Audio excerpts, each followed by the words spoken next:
bendisyon tayo nagkakatipon-tipon sa ngalan ng Ama at ng Anak at ng Espiritu Santo. Amen. Ang pagpapala ng ating Panginoong Jesucristo, ang pag-ibig ng Diyos Ama at ang pakikipagkaisa ng Espiritu Santo naway sumainyong lahat. At sumainyo rin.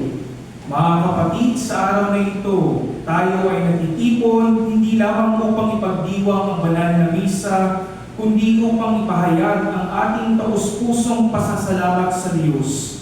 Isang buwan na ang nakalipas mula nang ako ay inalaga bilang kanyang lingkod sa ministeryo ng pagpapari.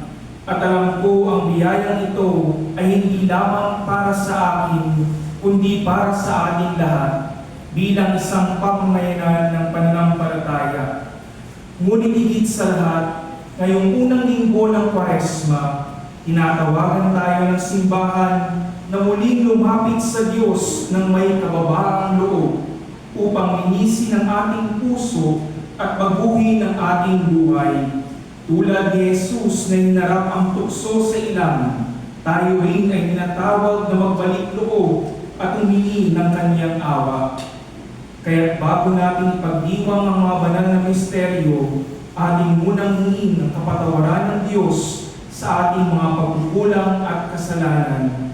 Taimtim nating aminin ang ating pagkakasala sa Panginoon na laging handang magpatawad.